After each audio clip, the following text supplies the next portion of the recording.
और अब बात कर रहे हैं यूपी एटीएस की। यूपी एटीएस की टीम गोरखनाथ मंदिर में गिरफ्तार अहमद मुर्तजा को गोरखपुर से लखनऊ एटीएस मुख्यालय लाया गया है।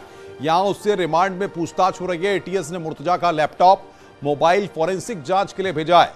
मुर्तजा के खिलाफ दोनों मामले एटीएस को ट्रांसफर कर दिए गए हैं। वहीं एटीएस ने मुर्तजा से जुड़े लोगों पर शिकंजा कसना शुरू कर दिया है। नोएडा से 3, गोरखपुर से 2, कानपुर से 2 युवकों को एटीएस हिरासत में लिया है। वहीं संभल और सहारनपुर से कुछ जगहों पर छापे मारे जाने की खबर है। वहीं गोरखनाथ मंदिर में पकड़ा गया अहमद मुर्तजा के 4 बैंक अकाउंट की डिटेल जांच एजेंसियों को मिली है। इसने आतंकी संगठन आईएसआईएस को पैसे ट्रांसफर किए जाने की आशंका है।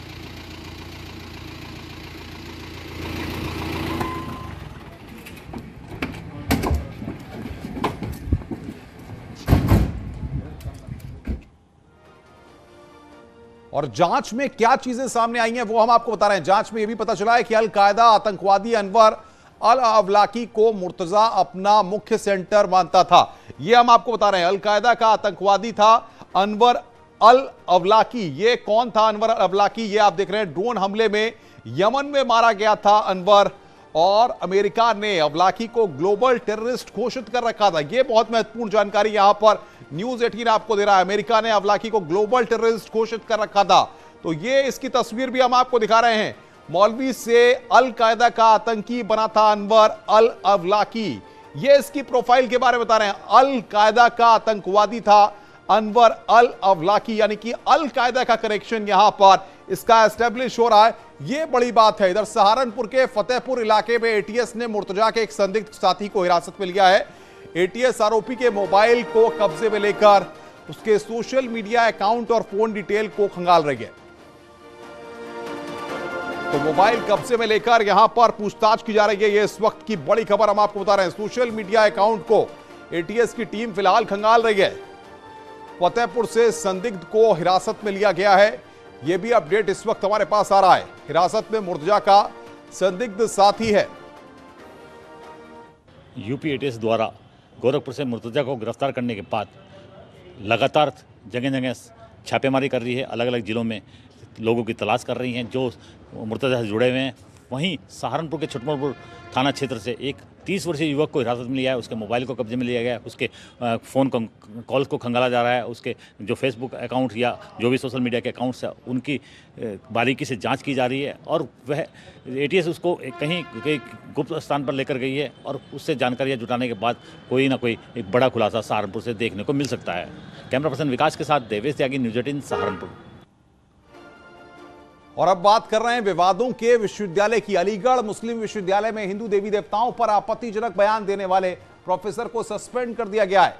विवाद पर बीजेपी के सांसद सतीश गौतम ने कहा कि यूनिवर्सिटी के वीसी से उनकी बातचीत हो चुकी है। हालांकि आरोपी डॉक्टर जितेंद्र ने माफी भी मांगी है, लेकिन सांसद का कहना है कि ऐसी गलती पर माफी मांगने से काम नहीं चलेगा। हमारे साथ बातचीत करने के लिए हैं अलीगढ़ से बीजेपी सांसद सतीश गौतम जी। सर, एएमयू लगातार विवादों में रहता है और अब फिर से एक नया विवाद सामने आ रहा है। वहाँ के एक प्रोफेसर हैं, वो रेप की डेफिनेशन पढ़ा रहे थे और उसमें हिंदू देवी देवताओं का अपमान कर रहे थे। देखिए, प्रोफेसर हैं जितेंद्र, उन्होंने जो हमारे देवी देवता हैं उनके ऊपर जिस तरह की भाषा का प्रयोग किया और जिस तरह का शिक्षा देने का काम किया बच्चों को, वो बहुत दुर्भावपूर्ण है। इससे इंसान की मानसिकता का परिचय देता है और ये बहुत दुर्भाग्यपूर्ण है। मैंने इस संदर्भ में यूनिवर्सिटी के वीसी ताहिर मंजूर साहब से बात की है। उन्होंने मुझे लेटर भेज दिए, उनको लेटर भी दे दिया, उसने जवाब भी दिया है, उसने क्षमामी सॉरी कहा है उसने, लेकिन उससे नहीं है। मैंने उन्हें कहा है सस्पेंड करिए, और वो सस्पेंड बहुत जल्दी करने वाले हैं उसे, और उसके खिलाफ इतनी कठोर कार्रवाई की जाएगी कि लाइफ में कोई भी प्रोफेसर किसी भी यूनिवर्सिटी में इस तरह की शिक्षा बच्चों को न दे। लेकिन सर, उसको जब लेटर इशू किया गया यूनिवर्सिटी के द्वारा तो उन्होंने अपनी माफ़ी मांगी, कहा है कि आगे भविष्य में ऐसी गलती नहीं करेंगे। देखिए, माफ़ी मांगना कोई सॉल्यूशन नहीं है। वो जमाना गया कि कोई गलत काम कर दो माफ़ी मांग लो। ऐसा काम किया है कृत्य जो हिंदू लोगों की भावनाओं को ठेस पहुंचाने वाला, इतनी जनता जो हिंदू भावनाओं को ठेस पहुंचाने वाला बयान देके जितेंद्र के द्वारा, प्रोफेसर के द्वारा हिंदुओं को आहत किया है। उसके लिए उसे सस्पेंड करके उसे यूनिवर्सिटी से बाहर का रास्ता दिखाया जाए।